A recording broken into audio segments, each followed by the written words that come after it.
If you haven't realized, I really like Michael Crichton's books.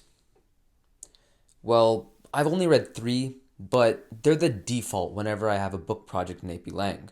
Sphere, Sphere, published on May 12th, 1987, is the third of those books. Partly because it would be cheating to just read Jurassic Park and then do a video project on that, since I've read that book upward of 5 times. Sphere has a wildly interesting premise. It follows Dr. Norman Johnson, a psychologist who is called by the US Navy to investigate a plane crash in the middle of the Pacific Ocean. However, he soon finds out that it is no ordinary plane crash. In fact, it's the crash site of a massive spacecraft. And it's been there for over 300 years. This reasonably screams extraterrestrial life, so the Navy assembles a team of scientists whom Norman handpicked in a paper he wrote for the government on what to do in the case of alien contact. But the thing is, he basically wrote that paper as a joke. He was merely trying to pay off a house and thought the possibility of alien contact was laughable. On the team was mathematician Harry Adams, zoologist Beth Halpern, astrophysicist Ted Fielding, marine biologist Arthur Levine, and Navy Captain Harold Barnes, as well as a number of other Navy personnel. Now will be the time to mention that this is the second Crichton novel to have a character named Levine, though Arthur Levine is nowhere close to as brave as Richard Levine from The Lost World, and returns to the surface due to claustrophobia before the team ever makes it to the ship. Additionally, Harry Adams is an arrogant, know-it-all mathematician who is several steps ahead of everyone else, just like a certain someone else we know. The team makes their way down to the underwater saturated habitat DH-8, which the Navy set up, and gets situated. I especially like how Norman refers to it as an iron lung.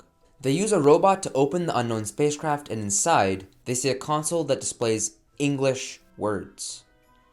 This is the first of many twists in this book. This is when Harry presents his long-standing hypothesis that the spacecraft is not of alien origin, but one made by the US government in the future. But first, can I take the time to say, how is Ted a scientist? He has zero skepticism.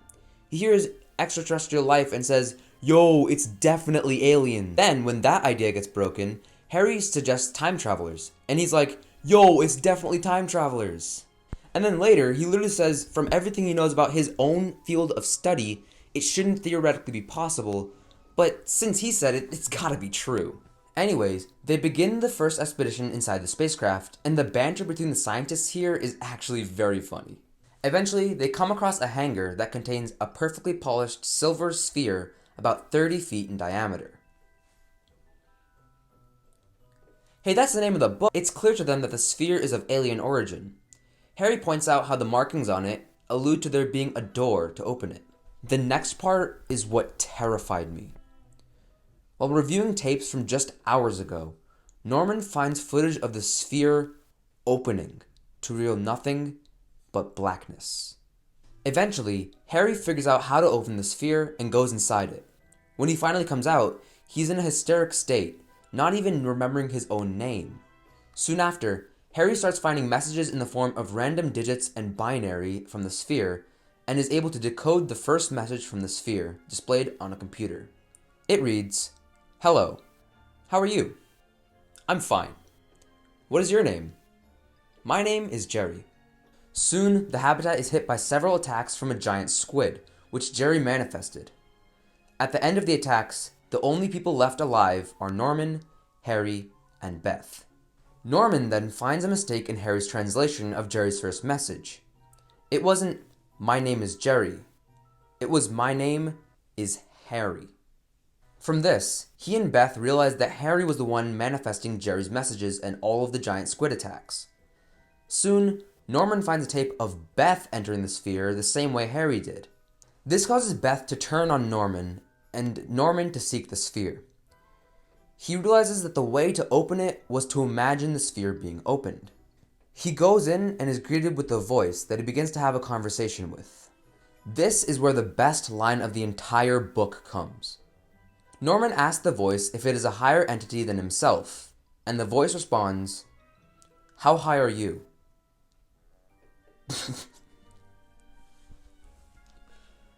Anyway, the voice kind of reminds me of the Wills from Star Wars. Norman exits the sphere having leveled the playing field after learning that imagination is the biggest factor in our definition of intelligence. Finally, after narrowly avoiding a detonation sequence which Beth started, the three survivors escape to the surface. There, they come up with a story to tell the feds and unanimously agree to use the imagination powers they received from the sphere to forget about the sphere entirely, as it is too dangerous for humanity to try to wield. Phew, that was a lot. I thoroughly enjoyed reading this book because of the suspense. Once the characters discover the sphere, everything becomes highly volatile. Crichton places a bunch of people with completely different motives together, isolated from the rest of the world, thousands of miles underwater, to see who will break first. The genius of this book is that the sphere doesn't entirely drive the plot, but serves as a catalyst for the characters when it needs to. In a way, I kind of see the power the sphere grants to those who enter as similar to the One Ring. It corrupts the user and reveals their deepest insecurities. It unknowingly brings out the worst in the user, just as the ring does to those who desire it, like Bilbo, Gollum, and ultimately Frodo. The ring is mine. This book was certainly a good detachment from the Jurassic novels, while still having that scientific thriller part that I love in Crichton novels. It's certainly a good read for people who are interested in psychological thrillers that keep you entertained while also giving you room to create your own theories about what will happen. I mean, I had some weird theories of my own about the sphere creating a doppelganger Harry. Hey, who are you? Oh,